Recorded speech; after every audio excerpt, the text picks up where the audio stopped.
જય શ્રી કૃષ્ણ. જય હો, મંગલમય હો. કોટી કોટી પ્રણામ દાદા. આજે પ્રવચન નથી કરવું, બસ આજે નતમસ્તકથી દંડવત કરવાનો દિવસ છે. ગઈકાલે દશેરાનો પવિત્ર દિવસ હતો. દશેરાને દિવસે અમારી સ્વાધ્યાય પાઠશાળાને 100 વર્ષ પૂરા થયા. લાખો કરોડો માનવોની દશા અને દિશા બદલનાર મારા પૂજ્ય પાંડુરંગ દાદાને મારા કોટી કોટી દંડવત. ચામડીના જોડા બનાવું તોય એમના ઋણમાંથી હું નહીં છૂટું. પૂજ્ય દાદા વિશે કહેવાય એટલું ઓછું છે. મારી લાયકાત નથી અને તાકાત પણ નથી. સૂરજ સામે દીવો બતાવવા બરાબર છે, અને છતાંય મારા દિલની વાત કહ્યા વગર હું રહી શકતી નથી. હું આજે જે કાંઈ છું તે પૂજ્ય દાદાને આભારી છું. મને અનેક એવોર્ડો મળ્યા છે. હમણાં મારી જ્ઞાતિએ, લોહાણા જ્ઞાતિએ મને મહર્ષિ વ્યાસનો એવોર્ડ આપ્યો. ત્યારે પહેલો એ જ એવોર્ડ એ પૂજ્ય દાદાને અર્પણ કર્યો કે હું જે કાંઈ છું તે પૂજ્ય પાંડુરંગ દાદા થકી છું. બીજો મારા પતિને, વલ્લભ રાજાણીને, કારણ કે અમારા જમાનામાં સ્ત્રીઓને કોઈ સાથે કે કોઈની સામે બોલવાનું ન હોય.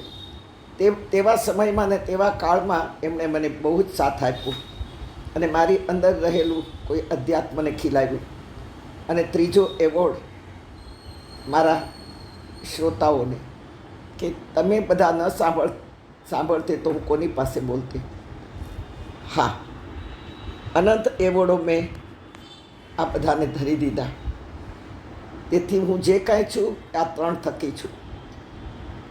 હવે મને પાઠશાળામાં દાખલ થયા 2 મહિના થયા હતા, અને પૂજ્ય દાદાએ મને ગીતાના વિચારો બોલવાને કેન્દ્ર સોંપ્યું. ત્યારે મોટા બહેનોએ કહ્યું પૂજ્ય દાદાને કે આ બેન તો સાવ નવા છે, એમને કોઈ અનુભવ નથી, અને આપણે ત્યાં નિયમ છે કે 2 વર્ષ સુધી અમારી સાથે તેઓ ટ્રેન ન થાય ત્યાં સુધી કોઈ કેન્દ્રનું કાર્ય ન સોંપાય. પૂજ્ય દાદાએ કહ્યું કે બીજું આગળથી ભણીને આવી છે. તાત્પર્ય એ કે એ ગયા જન્મનું લઈને આવી છે. ભક્તિ ફેરીમાં અમે બંને સતત જવા લાગ્યા. મે માસના વેકેશનમાં અમે બંનેએ કોલાબાના માછીમાર નગરમાં જવાનું શરૂ કર્યું. કોઈને પણ ખબર નહીં. વેકેશન પૂરું થતાં પૂજ્ય દાદાને મળવા ગયા.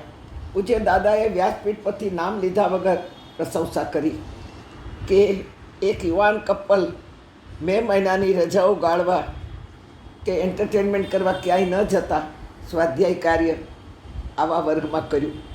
હા, વળી એકાદ વર્ષ વીત્યું. અઠવાડિયામાં બધા જ દિવસો કાર્ય માટે બુક થઈ ગયા હતા. 11 2 દિવસ બહારગામનું તો નક્કી જ હતું જવાનું. ઓચિંતાની અમારી બંનેની ટિકિટો આવતી બંધ થઈ ગઈ. અમે બંને બહુ દુઃખી હૃદયે પૂજ્ય દાદા પાસે પહોંચ્યા અને કહ્યું કે પ્રભુ દાદા, અમારી શું ભૂલ થઈ છે? દાદા, આપે અમારું કાર્ય કેમ બંધ કર્યું? અમારી ભૂલ હોય તો કહો, અમે સુધારી લેશું. પૂજ્ય દાદાએ કહ્યું, આ એમના શબ્દોમાં જ વાત કરું છું, કોઈ અતિશયોક્તિ નથી. 5:25માં મારે બીજુની શક્તિને વેડફી નથી નાખવી. બીજુને મારે ત્યાં નથી મોકલવી કે જ્યાં 5-25 લોકો જ હોય. બીજું વિશ્વની છે. મોટા કાર્યો એ કરવા માટે જન્મી છે. પૂજ્ય દાદાએ રાજપીપળાના શિક્ષક સંમેલનમાં મને મોકલી 1 મહિનાની અંદર.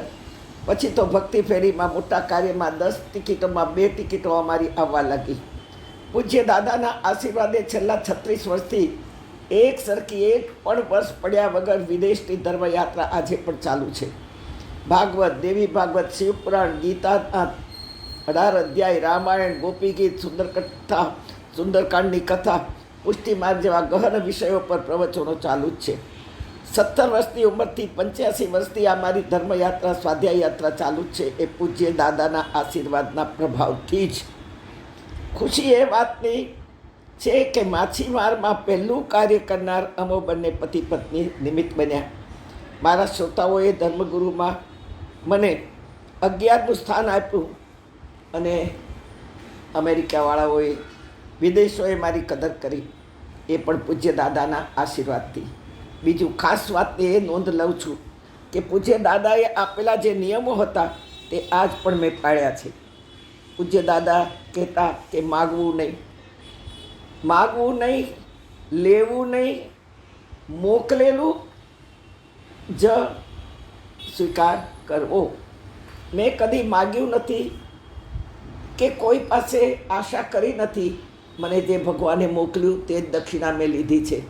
અને એ પણ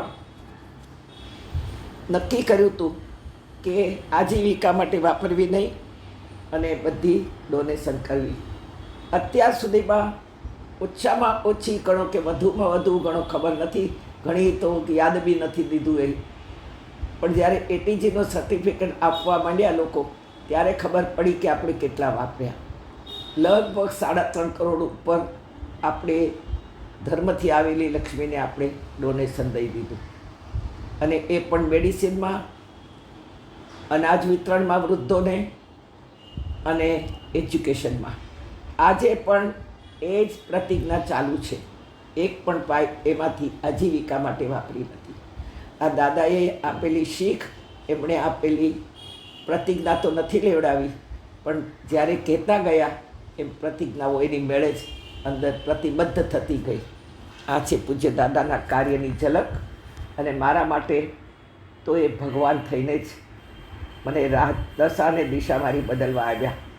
દાદા, આપને દંડવત પ્રણામ. આપ જ્યાં હો ત્યાંથી આશીર્વાદ દેતા રહેજો.